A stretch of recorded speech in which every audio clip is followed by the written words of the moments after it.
परवा जी नसरापूरमध्ये जी घटना घडलेली आहे, अतिशय दुर्दैवी घटना आहे. अशी प्रकारची घटना ऐकून सुद्धा जे दुःख येतो आणि आत्माला एक धक्का बसतो. ते आपण जेवढा म्हणजे सांगण्यामध्ये काही काही सांगायचे तेही काही वेळी कळत नाहीये. हा दुर्दैवी घटना घडल्यानंतर इमिडिएटली पोलीस विभागाने गुन्हा दाखल केला आणि जे गुन्हेगार होता त्याला पकडला पण होता. जे पीडिता जे कुटुंब आहे ते आम्हाला त्यांनी पत्र पण पाठवलेलं आहे आणि मी शासकीय जे मदत आहे ते आम्ही करतच आहोत. याच्याशिवाय लेखी स्वरूपात आम्ही त्यांना आश्वस्त केलेलं आहे की स्पेशल कोर्ट स्थापित करून, फास्ट ट्रॅक कोर्ट स्थापित करून, स्पेशल काउन्सिल नेमून हा जे गुन्हेगार आहे त्याच्यावर लवकरात लवकर कारवाई होतील. डेथ पेनल्टीची आम्ही मागणी करणार आहोत स्पेशल काउन्सिलद्वारे.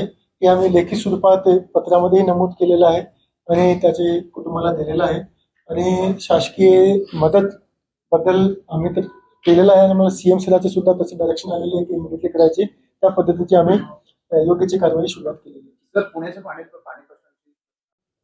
हा प्रकल्पकरिता भूसंपादनची प्रक्रिया चालू होणार आहेत. याच्याबद्दल प्रक्रिया जी आहे ते बऱ्यापैकी संपलेली आहे. आता शेवटचा जे टप्पा आहे लोकांच्या सोबत करारनामे करणे, शेतकऱ्यासोबत आणि पैशाचं वाटप करणे, हा प्रक्रिया 7 मे पासून चालू करणार आहोत. संमतीचे निवाडे 10 जून पर्यंत राहतील. याच्यामध्ये एकरी जे रेट शासनाने फायनल केलेलं आहे ते 1,31,00,000 आहे. याच्यामध्ये याच्यासोबत इंटरेस्ट आहे 1,31,00,000 आहे आणि याच्याशिवाय जे निगडीत घटक आहे त्याच्यामध्ये झाडे, विहीर यासाठी वेगळे पैसे शेतकऱ्यांना दिले जातील. तर सरासरी एकरी मागे प्रत्येक शेतकरीला जवळपास 2 कोटी रुपये भेटणार आहेत. याच्याशिवाय 10% जमीन, एकूण जेवढी आपण शेतकऱ्याची जमीन घेतोय त्याची 10% जमीन विकसित भूखंड परत शेतकऱ्यांना दिला जातील एरोसिटीमध्ये. आणि याच्याशिवाय ज्या शेतकऱ्याचा घर जातो आहे त्यांना 2.5 गुंठे जमीन अतिरिक्त घर बांधायला दिली जातील. जे शेतकरी त्या ठिकाणी भूमिहीन होते हैं त्यांना 750 दिवसाच्या पैसे वेगळे दिले जातील. आणि याच्याशिवाय प्रत्येक कुटुंबामधून एअरपोर्टमध्ये प्राथम्याने एक शेतकरीला, एक माणसाला नोकरीही दिली जातील, तशी MIDC याच्यामध्ये तरतूद आहे. आणि या पद्धतीने हा प्रक्रिया आपण सध्या चालू करत आहोत. सर्व शेतकऱ्यांना आम्ही आवाहन करतो की आता प्रक्रिया चालू झालेली आहे. पैसे वाटपची प्रक्रिया 7 मे पासून चालू होतील. याच्यामध्ये जिल्हाधिकारी कार्यालयामध्ये आणि प्रांत कार्यालयामध्ये हा दोन्हीपैकी आपण आपला करारनामा आमच्याकडे सबमिट करू शकतात. RTGS द्वारे डायरेक्ट बेनिफिट ट्रान्सफर सारखे पैसे शेतकऱ्याच्या खात्यामध्ये सोडले जातील. 3,000 एकर एवढी जमीन आम्ही भूसंपादन करणार आहोत.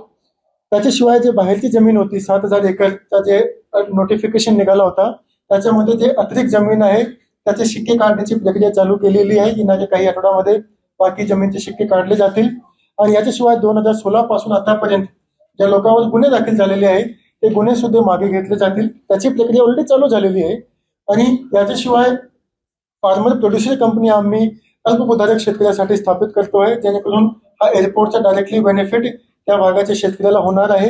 आणि महिला बचत गटाकरिता एअरपोर्टच्या आत गाला उपलब्ध करून दिला जातील जेणेकरून जे महिला बचत गटद्वारे तयार केलेले जे हँडीक्राफ्ट आहे, जे प्रोडक्ट्स आहेत ते एअरपोर्टच्या आत विकता येणार. या पद्धतीचा एकंदरीत पॅकेज आहे. त्याची डिटेल माहिती आम्ही सांगितलेली आहे. आणि कालपासूनच आमच्याकडे शेतकरी येणे चालू झाले होते कारण 30 एप्रिलला हा न्यूज लागली होती की रेट फायनल झालेली आहे. तर काल 1 दिवशीमध्ये आम्हाला 433 एकर एवढी जमीनचे करारनामे आमच्याकडे शेतकरी सबमिट करून गेलेले आहेत. 3,000 पैकी 1,500 एकरचा भूसंपादन झाला की इमिडिएटली राज्य शासनाद्वारे एअरपोर्टसाठी टेंडर काढला जातील आणि पुढची प्रक्रिया चालू होतील. आणि अपेक्षा असा आहे की ऑक्टोबर-नोव्हेंबर दरम्यान प्रत्यक्ष एअरपोर्टचं काम पुण्यामध्ये चालू होतील. आणि याच्यामुळे पुण्यामध्ये IT इंडस्ट्री आणि GCC इंडस्ट्री याला खूप मोठ्या प्रमाणावर एक संधी मिळणार आहे. आणि त्याचा फायदा मात्र पुण्याला नसून पूर्ण पश्चिम महाराष्ट्राला आणि संपूर्ण महाराष्ट्राला याचा फायदा होईल.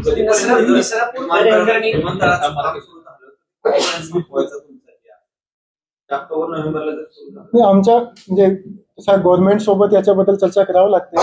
पण माझं असं मत आहे की 3 वर्षाच्या आत हा एअरपोर्टचं काम पूर्ण होऊ शकते. तिथली भौगोलिक परिस्थिती बघता, कारण त्या ठिकाणी काही नदी किंवा डोंगर कापणे अशा प्रकारच्या काही एन्व्हायरमेंट परमिशन घेणे अशा प्रकारचे विषय तिथे खूप कमी आहे आणि त्याच्यामुळे माझं असं मत आहे की ऑक्टोबरमध्ये जर आपण काम चालू केलं तर 3 वर्षाच्या आत हा काम आपण संपवू शकतो.